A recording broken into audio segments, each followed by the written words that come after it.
So we're in your culinary book. We're in Unit 5 now, Flavorful Favorites. We're in Chapter 10, and we're going to be talking about adding flavor. So how do we make our food a little more exciting? Well, it's by adding these flavors. And where do these flavors come from? First of all, they come from herbs, spices, and seasonings. Using a variety of herbs, spices, and seasoning enhances the flavor of your food through a multitude of possible combinations. Knowing the distinction between these types of flavors will help us understand how to use them and what quantities and combinations that will accentuate our food and not overpower our food.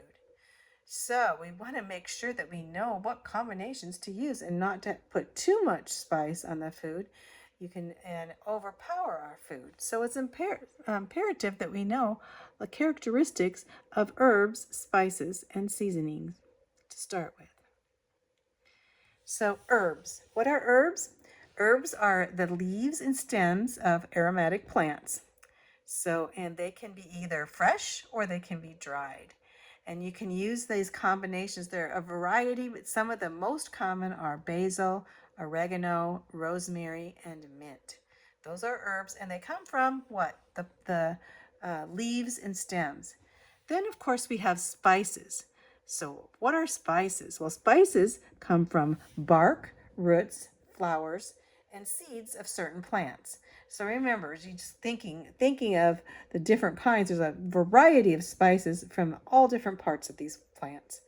And we have an example would be peppercorn are berries, cinnamon is bark, ginger is from the roots, and many spices are grown in tropical regions. So we know there's a variety of more spices when you get in the tropical regions where the spices come from. So anyway, salt. What is salt? Salt is a mineral and it's vital for flavoring many types of foods. So salt does not have a real strong flavor alone, but it enhances the flavor of food that it's put on. So salt. Seasonings are a blend of herbs, spices, and salts all together. You get these seasoning bags and they have salt in it and they have herbs and spices all mixed up. And you can prepare these seasonings very easily on your own, or else you can buy them in the packs. And they're usually pretty economical, pretty cheap, and very convenient. So you can put them together as you wish, or you can buy them already combined. So there's dry seasonings and there's liquid seasonings. So let's go over this a little bit again. We have herbs. Herbs come from the leaves and stems of the plants. And then we have spices that come from the bark, roots, flowers, and seeds of the plants. And then again, we have salt, and salt is a mineral that enhances the flavor of foods. And then we have seasonings that are a combination and blends of spices and herbs and salt. So how do you store these things? Well, if you take parsley and cilantro, those are two herbs, and they last longest. Those are the herbs that are used in a lot of Mexican and Italian food and such. And we take these and we can take off their stems and trim their stems in about a half inch and put them in water to keep them in water well. But before we refrigerate them, because then again we'll refrigerate them covered in a plastic bag, and you place it in the refrigerator and they'll stay in there for 1 to 2 weeks. So, and then there's fresh herbs with hard stems, and rosemary and thyme will last 1 to 2 weeks if their stems are wrapped in a damp paper towel and the herbs are placed in an airtight bag and refrigerated. So, dried herbs, spices, and seasonings can be enjoyed for years if they are properly stored away from heat, light, and moisture. So keep them away from heat, keep them away from light, and keep them away from moisture.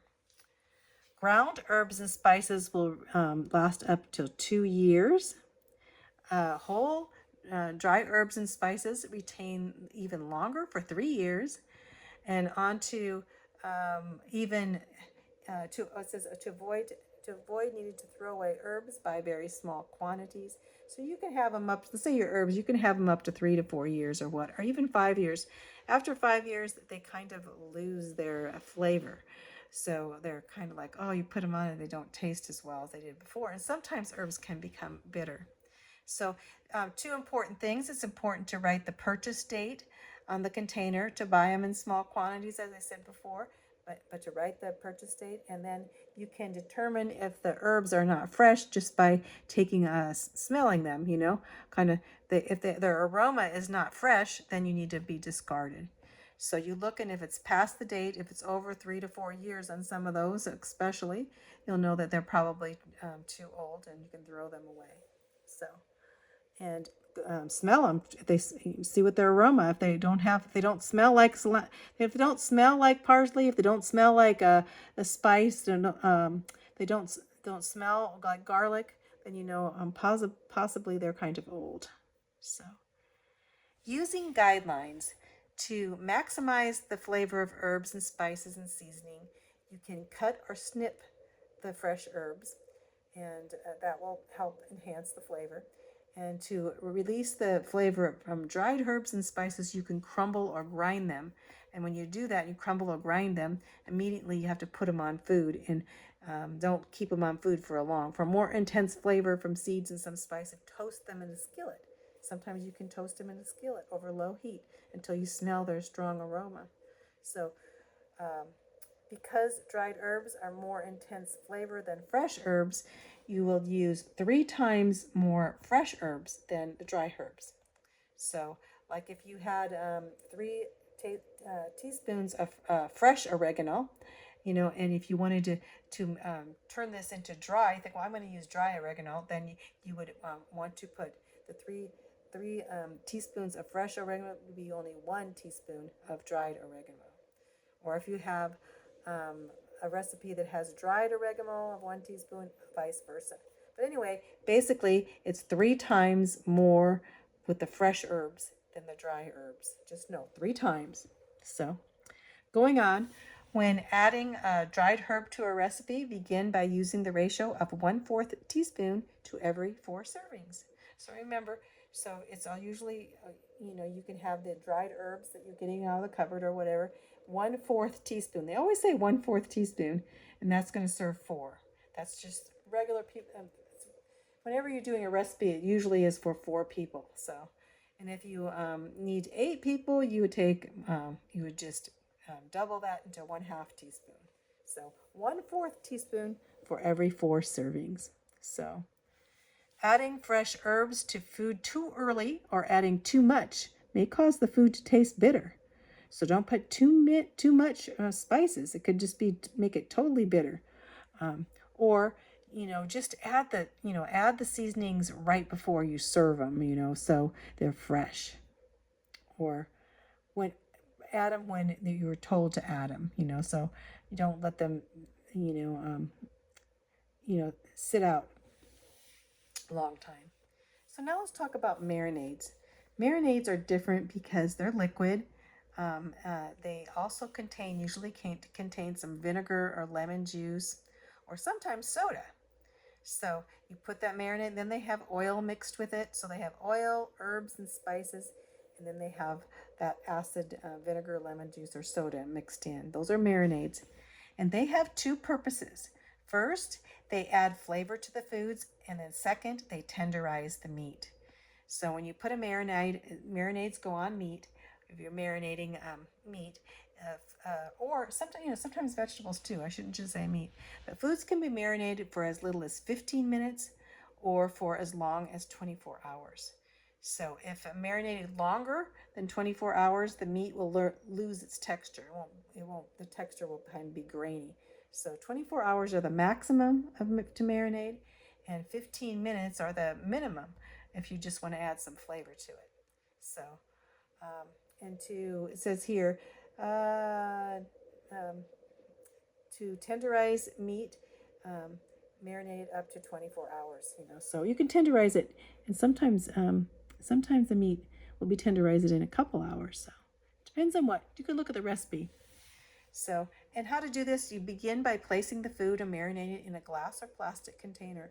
It says not to use metal because the acid can react with the metal and affect the flavor of the food, tasting metallic. So you don't want to marinate in metal, right? So you put it in plastic. You can put it in a plastic bag to marinate, or you can put it on a plastic container, the best to do, but not metal.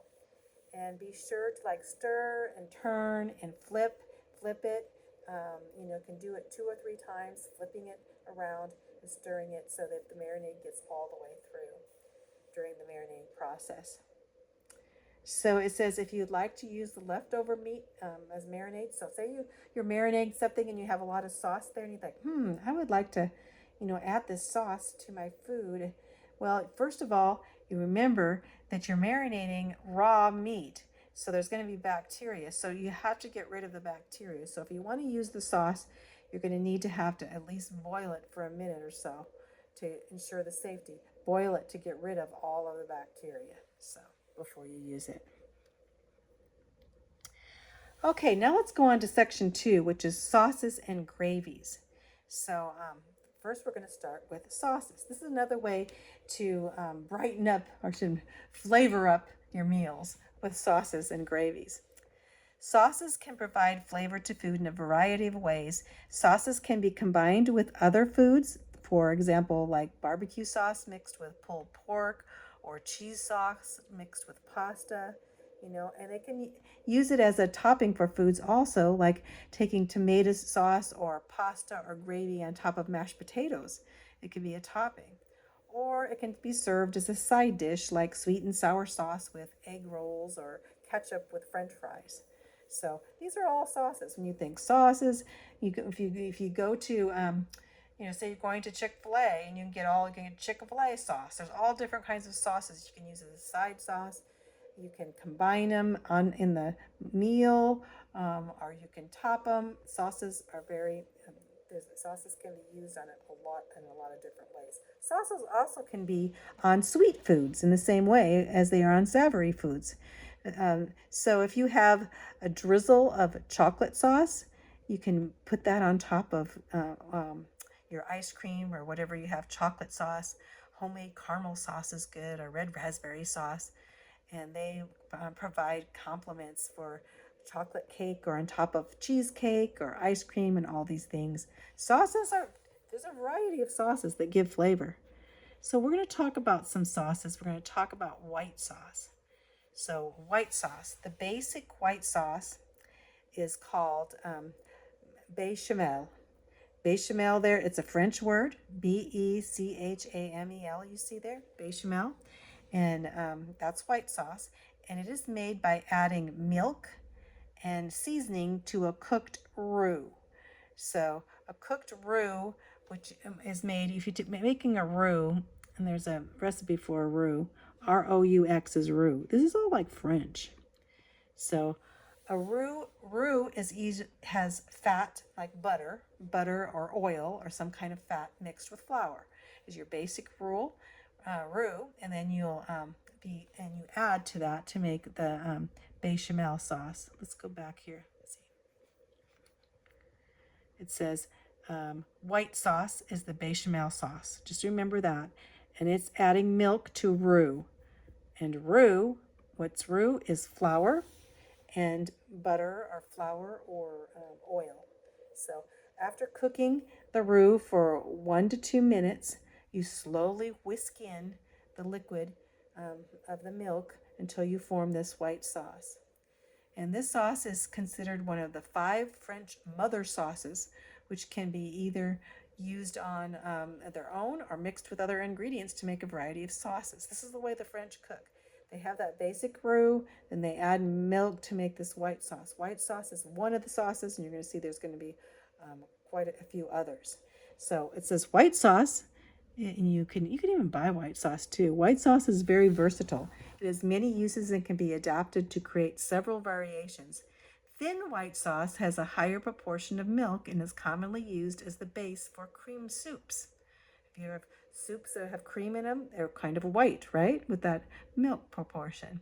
Medium white sauce is the most common and has many uses. For example, it can be poured over food, used as the base in a casserole, or added to lasagna. So that's medium white sauce. Thick white sauce can be combined with eggs to make a souffle. So white sauce can also be flavored with other ingredients. You can add cheese to it and a variety of spices and such and herbs to create new flavors in the white sauce. So it's white sauce just added with all, with anything that you would like to make the taste vary. And it could be thin, medium, or thick. So other sauces besides bechamel sauce, the French mother sauces are, it says velouta or velouté espagnol, velouté and espagnol are two different kinds. Let's find out what about them. They're French sauces. Velouté also begins with the roux. Remember the roux? What is a roux again? A roux is a mixture of flour and either butter or oil or some kind of fat mixed together. So velouté begins with a roux and is nearly identical to bechamel, but is made with a light broth stock, such as chicken or fish. Instead of milk or cream, you put in a broth of a chicken or broth of fish. This broth is added to the roux, and this is going to make velouté. Velouté, when you think of velouté, you think of adding meat sauce to it, right? Espagnol is a form from roux, and but the roux is cooked until it's browned before adding a dark broth. So Espagnol is dark, kind of a dark color, and it's usually made with beef broth or veal, which is a type of beef. So it's going to be dark in color, and the roux is going to be cooked until it's brown. So if you take the roux and you keep stirring it, cooking it longer and longer, it will turn darker in color. So, and that's what the Espagnol is, darker, and it has a beef taste to it. So, and also tomate. Tomate is tomato sauce. That's another type of French sauce too. Let's go back to Espanol before. It also includes, you can add with the beef veal Espanol sauce, you can add tomato paste, and you can also add a mix of chopped carrot, celery, and onion to that. And the tomato sauce, which traditionally begins with a roux, and it's made from pork fat. So you also have another there. So you have a roux tomato sauce, another type of sauce that's begins with the roux and it's made from pork fat. So let's go over those. You have velouté. Velouté is made from a stock of chicken or fish. Espagnol is made from beef or veal, beef, and it's dark in color. And then we have tomato sauce, like tomato sauce, but tomato begins with a roux that's made from pork fat. So basically that roux is a fat. Instead of butter, you put a fat in, and then you put in flour. So you make that with have you ever mixed broth and mixed it with flour? You can see how it becomes this type of roux. So a hollandaise sauce is the only mother sauce that is not thickened with a roux and is instead thickened by emulsification of egg yolks and butter and an acid, usually vinegar or lemon juice. So hollandaise sauce does not have a roux in it, so it doesn't have a fat in a fat in a flour. Instead, it's thickened by using eggs and butter, and so that's hollandaise. So you can see those are all different kinds of sauces. So I should make a list of them yourself, of the different kinds and usually it's French, if you come French, but it's also can be Italian food too. So how do you thicken a sauce? So depending on how you serve it, there's several ingredients and methods to use to thicken it. Using starches like cornstarch and flour is the most common way to thicken a sauce, is putting some cornstarch in and stirring or flour. Cornstarch will thicken sauces and give them a transparent appearance. And that's when you're making fruit sauces, it's good to be transparent. So it's not going to be brown or anything, it's going to be clear. That's cornstarch. But flour can be used to thicken sauce, but the flour is going to make the sauce color. The flour is going to be thickened, will appear more opaque, either white or brown or whatever as you add to it. So to avoid lumping it together, I'm really bad at that, doing that, because my usually my gravies and my sauces lump because I don't stir it enough. Or when adding cornstarch or flour to a hot mixture, first mix the starch with a cold liquid such as milk or water to make a slurry. So before you even add it in, mix it up in cold, in a cold mix to make a slurry, and then keep stirring it and then add it to the hot. I never do that right, but that's a good tip to have, is to make a slurry, which is mixing the milk or water and stuff as you with the flour or cornstarch, and then as you mix it into the hot, it's already mixed and it won't be lumpy. And lumpy, if you mix it straight in and pour the flour right in like I would do, it'd make big lumps. So it's good to mix it up first. Another way to thicken sauces is to create a emulsion. Emulsion is the suspension of one liquid in another. So many sauces that are thickened by emulsion use egg yolks to thicken them. Eggs yolks make good emulsions, let's just say that. A third way to thicken sauces is reduction, is the thickening that occurs as a sauce is cooked and evaporation takes place. So that's another way, is to reduce. As you're thickening and thickening, as it's evaporating, it's going to get thicker, right? That's all it means. Reduction is reducing it so it's not so thin. You're cooking it more and evaporating some more of the water out. That's all that is. So emulsion is usually suspension of one liquid, and that's like egg yolks. And then you have, basically, adding the emulsions, and then you're gonna be adding, as you add cornstarch to thicken, stirring in becomes very important. Okay, let me see here. I'm kind of gravies. Okay, let's just go on to gravies now. We're gonna go back, and I think there's a recipe on roux how to make it too. So, but let's go on to gravies. Gravy is a type of sauce that is typically made using flour to thicken the juices of cooked meat or poultry. Have you ever made a gravy? A variety of gravies can be made, including creamy milk-based gravy, brown gravy, giblet gravy from the giblets, the inners of the inner parts of the turkey, right? The most foolproof way to make gravy is to start with a roux. A roux, again, what is a roux? A roux is going to be that fat portion. Sometimes it can be butter or oil, or, the fat of the meat, and you mix it with flour. If meat drippings, the juices that accumulate in the bottom of the pan during cooking, are available, they can be our fat, right? And we let them sit until the fat rises to the top. And once the fat has risen, you skim it off, measure the amount of fat needed, and combine it with an equal amount of flour to make the roux. So you're mixing the roux with the roux with the flour with the fat. So. And I say butter. There's probably butter. You don't really use butter in the midst of this. Butter is a fat and oil is a fat, and you can use it. But most of the time, a roux, when you talk about a roux, you're going to talk about the fat of the meat, right? I just want you to add that to it, because in the beginning I said butter, but because butter is a fat and oil is a fat, and could be used in a roux, but not necessarily. Most often, as you see, all of these roux were made of with either beef, fish, poultry, or pork or chicken, fats pieces. So let's see. Okay, it says they're talking about skimming it off and taking it. So here's a picture of some gravy. So that's gravy. So tips and techniques.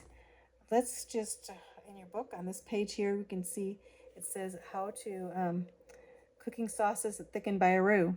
So allow the roux, remember the roux again, it would be the fat portion with the flour, mixed with the flour, and you allow that to bubble for at least 1 to 2 minutes to cook off the raw starchy taste, and then use a wire whisk and to prevent, so make sure there's no lumps in it, make sure the lumps are all gone, and then use a medium temperature to prevent scorching and stir it constantly until it's ready to serve.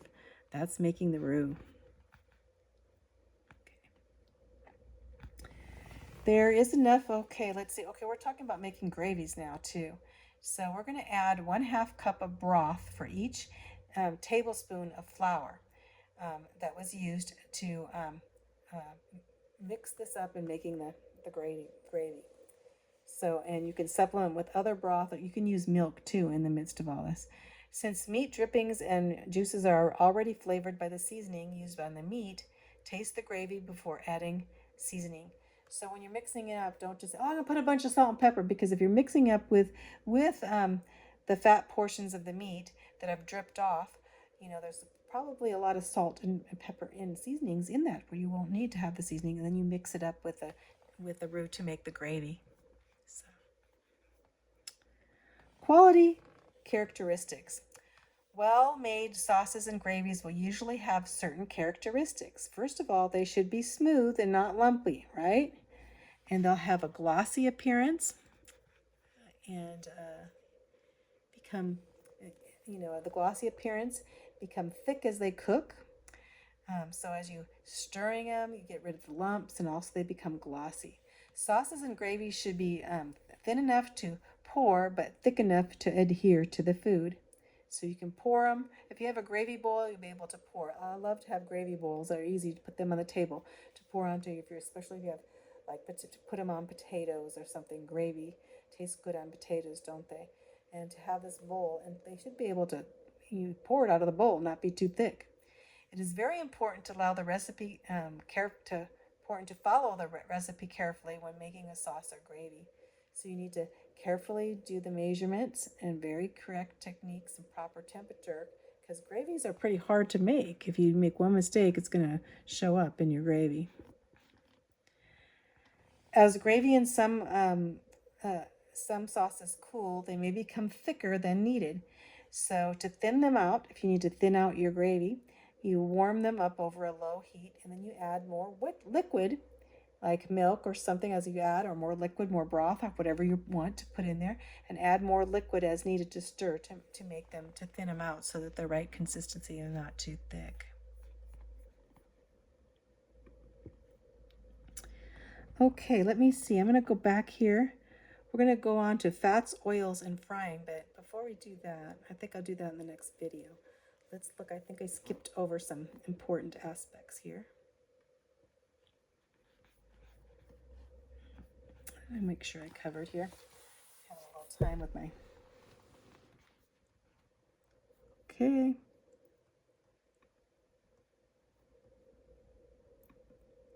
Oh, right here.